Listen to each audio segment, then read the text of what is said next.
qu'on avait l'occasion de jouer juste à côté d'Annande, dans un petit village perdu au milieu de la Corse. C'était vraiment super. Alors on parlera de la finale de cette Open Corsica gagnée superbement par Nakamura. On reviendra là-dessus tout à l'heure. Mais en attendant, on va faire un petit diaporama. Donc, oui, la photo que tu montres est très intéressante parce que voilà. Faut savoir qu'à l'Open d'Ajaccio, alors il y a énormément de grands maîtres, il y a quelques joueurs de club.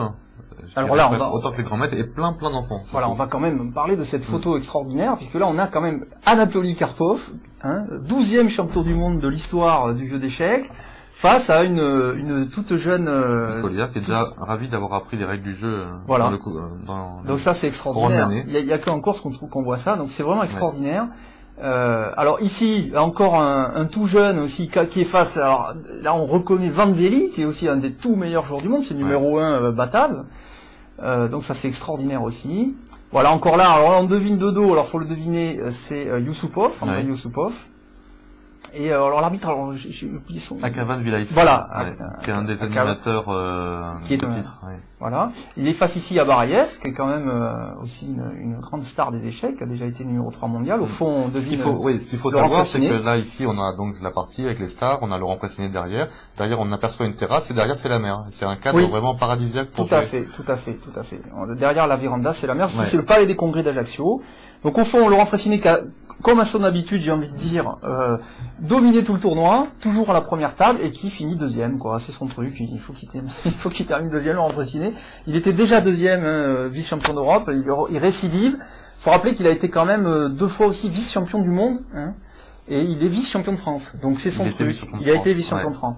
Donc il aime bien la deuxième place. Laurent Fressinet, il préfère être en embuscade que devant les projecteurs. Mais bon, ça reste évidemment un excellent joueur qui a quand même, on peut noter des résultats peut-être meilleurs en équipe en fait. C'est un excellent c'est un fantastique joueur d'équipe. C'est vraiment le joker de l'équipe de France. Ouais, mais il est malin aussi parce que il arrive toujours à se débrouiller pour que son capitaine lui donne les blancs le plus souvent. Voilà. Mais il marque tellement de points que c'est difficile de pas les lui donner. Bien sûr. Voilà, et aussi bien avec l'équipe de France qu'avec ses clubs comme le Nao Chess Club ou maintenant Clichy, il a toujours eu des scores assez phénoménaux.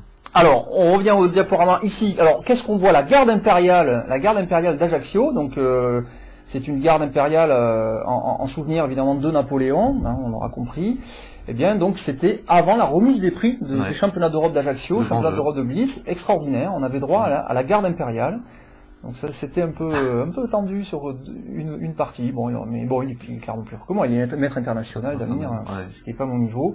Mais c'est vraiment un joueur et une personnalité très très attachante. Damir Levassik qu'on voit ici. Donc là, j'ai posé sous Napoléon. Mais c'est des souvenirs de vacances en fait. Oui, c'est souvenirs de vacances. Non mais quand même, je montre que Diagonale était là. J'ai le fameux t-shirt du Grand Prix de Bordeaux. Voilà.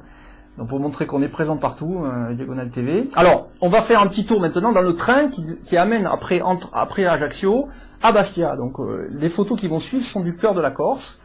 Donc c'est un petit reportage, c'est un public reportage un peu pour l'Open Corsica. Regardez comme c'est beau. Ici, donc c'est la baie d'Ajaccio. Un peu, on va voir des montagnes aussi beaucoup. Voilà. Donc tout ça, c'est le petit train qu'il a fallu, et les petites gares qu'on rencontre tout le long du trajet entre Ajaccio et Bastia. Voilà, un petit paysage, les montagnes de Corse. Regardez comme c'est beau. C'est vraiment un souvenir extraordinaire. Il faut absolument aller en Corse, jouer cette Open Corsica, y compris pour voir les paysages de Corse. On voit il y a aussi de la neige en Corse, c'est un pays de soleil, mais il y a aussi de la neige.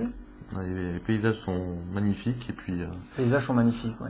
Faut savoir que là-bas, les organisateurs font toujours un effort pour qu'on ait le temps quand même de découvrir un peu les lieux dans lesquels on est et puis.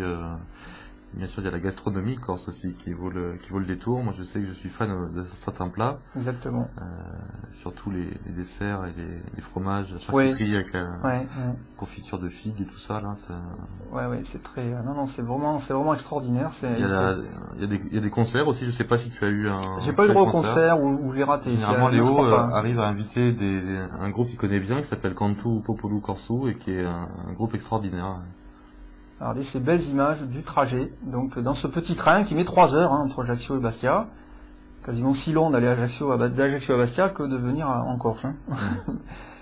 Voilà, mais c'est vraiment très très beau, c'est vraiment... C'est 1h30 d'avion, voilà. Si on s'y prend un petit peu à l'avance, je pense qu'on peut faire un tournoi extraordinaire pour pas beaucoup d'argent. Non, c'est pas... Ça représente petit quelque chose, faut pas c'est une semaine de vacances, c'est une semaine de... Voilà, en plus si vous aimez jouer aux échecs, là vous aurez l'occasion donc d'affronter les tout meilleurs joueurs du monde. C'est une occasion qu'on n'a jamais en fait. Exactement. Donc là on arrive à Bastia. Donc ça c'est la place Saint-Nicolas de Bastia. Donc on la reconnaît ici avec donc la baie, enfin le port, le port de Bastia, pardon. Voilà. Alors là j'ai joué quand même une partie extraordinaire. Alors ça c'est pour quand même vous dire que même les amateurs, parce que moi je suis un amateur, rien de plus, mais peuvent jouer face aux meilleurs joueurs du monde à cet Open Corsica. Je joue face à l'ex numéro 3 mondial, Yevgeny Barayev. Et la photo est flatteuse puisque la position à ce moment-là est équilibrée. À ce moment de la partie, mais ça n'a pas duré longtemps, malheureusement. Mais c'était quand même un match en 2 parties. J'ai donc joué un match complet face à Barayev en 2 parties. Où le score était assez prévisible, mais bon, c'est quand même un plaisir évidemment de jouer face un des meilleurs joueurs du monde.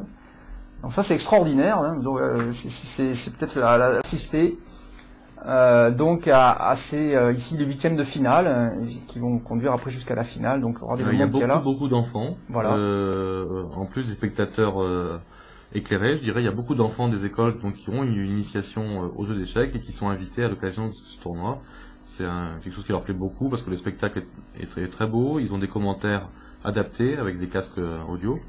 Donc c'est le fou en D3.